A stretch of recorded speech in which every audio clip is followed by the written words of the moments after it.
Good morning, everybody. Happy New Year. Welcome to Week 17 of the NFL. This is the Whole 10 Yards. I am your host, Julio Zepeda. We got some good news and some bad news. Good news is it's a new year. There's not a lot of important early games, so everybody that went out last night and celebrated, you have some time to sleep in. Bad news is it's the last week of the regular season, but we have a few important games. All of the AFC is already set in as far as playoff teams. The NFC is a little bit more cloudy. We got still some mess to sort out. The only team so far that we know is going to be locked in are the Dallas Cowboys, who've been pretty much locked in all year. We're going to take a look at some of the other games. So come on back and let's get started. Game one to watch out for early in the morning, if you're even awake and not hungover. New England Patriots playing at the Dolphins. New England has had a tough time at the Dolphins as of late, but they did beat them in Foxborough earlier this season, and that was without Tom Brady. So I expect the Patriots to win again. As far as playoff seeding, if the Patriots win, automatically locked into the number one seed. The reason why that game is important is because of the way it's going to affect the rest of the AFC. The second game, it's at 1:25 p.m. The Chiefs at the Chargers. If the Chiefs win and Oakland loses, they win the AFC West and are locked into the number two seed. So that means the third game to watch out for in the AFC is the Raiders at the Broncos. If the Raiders win or a Kansas City loss, the Raiders will win the AFC West and the number two seed. If the Raiders win and New England loses, they've had a tough time against Miami, they'll win the AFC West and they actually get the number one seed. So, Patriots at the Dolphins. I expect the Patriots to win. It's a given. Sorry. Dolphins have been playing really well lately with their backup quarterback. But Tom Brady is playing as well as anybody right now. He's still an MVP candidate. I think the Patriots are going to win. As far as game two, the Chiefs at the Chargers. I expect the Chiefs to win. They're just rolling over everybody. There's a lot of rumors over there in San Diego. Are they going to come to LA? Are they going to stay down there? Is Mike McCoy, head coach, going to stay, or they're going to let him go at the end of the season? And they, obviously they had a lot of injuries, but they underperformed this season. But I expect the Chiefs to win.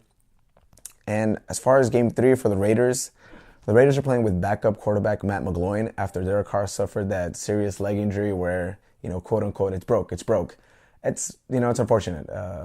I think the Raiders winning is good for the NFL, and it's good that they're back on top, or at least near the top. With Matt McGloin, he hasn't played. The last time we saw some regular season action from Matt McGloin was in 2013 when he was a rookie.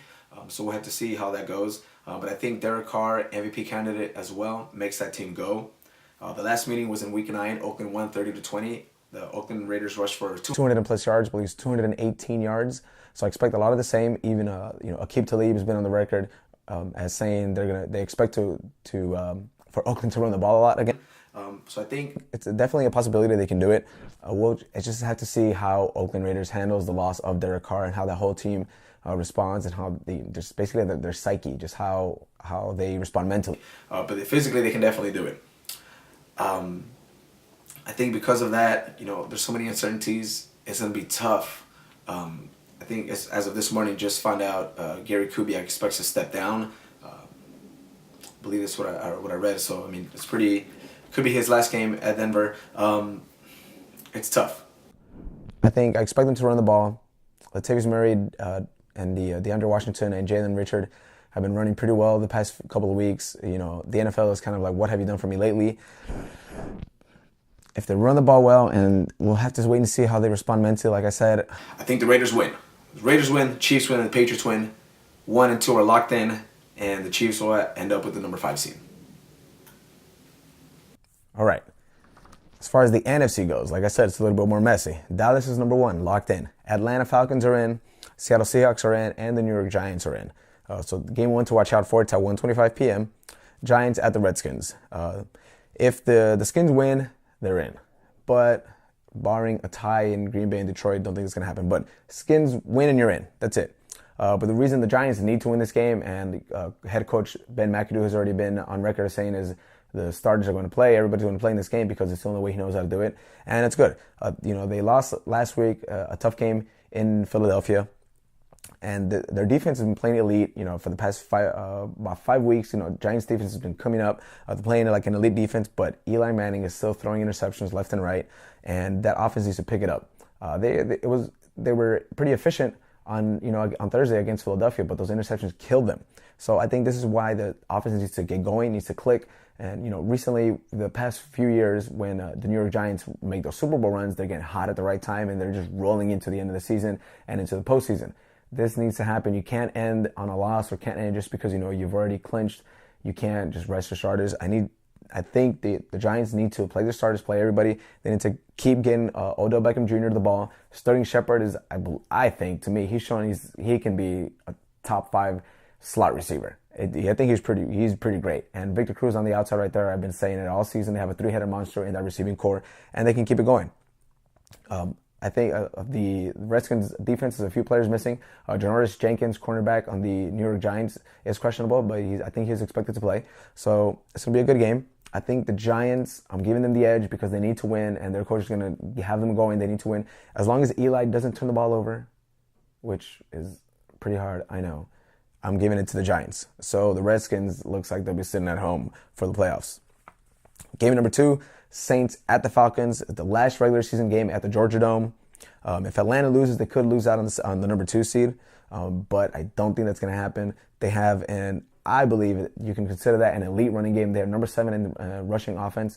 They have 2 elite running backs, 2 great running backs that have been killing it all year in Devonta Freeman and Tevin Coleman. So they win. They're going to get the number 2 seed. They're locked in there. They might be without Julio Jones, or he's going to be on a pitch count, if you will.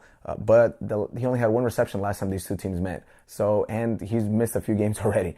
The Atlanta Falcons can win without Julio Jones. Matt Ryan, another MVP candidate. Wow, look at that. So I think that the Falcons win at home. And finally, Game 3, guys. Sunday Night Football, Packers at the Lions. The last time these 2 teams met in Ford Field, if you remember, Rodgers had that 61-yard Hail Mary to Richard Rodgers, the tight end, and just shocked everybody, just shocked me. I remember I was pissed. And as much as I hate to admit it, like I said earlier, the NFL is what have you done for me lately. The Detroit Lions, I think, are going to lose this game. The Green Bay Packers, Aaron Rodgers, he was right, run the table. I really don't want them to win. I have been said before, I really hate the Green Bay Packers because I'm still salty about Super Bowl 45, and I do not like Aaron Rodgers, but he's playing out of his mind. And these 2 teams are not the same that met in Week 3. James Starks is no longer there. Eddie Lacy is no longer there for the Green Bay Packers, but they have Ty Montgomery running the ball. James Starks is already out for this game. But it's just a different game, different teams. Detroit has been in a slump. Aaron Rodgers and his Packers on the opposite side, they're on fire. Randall Cobb looks like he should be coming back. There's too much offense in Green Bay. Even if they don't have the defense, there's too much offense right now. They have their eye on the prize, and I think Green Bay Packers win. Thank you for sticking around. This is another episode of The Whole 10 Yards. Your host, Julio Zepeda. We will be back during the playoffs and next season. And here we go.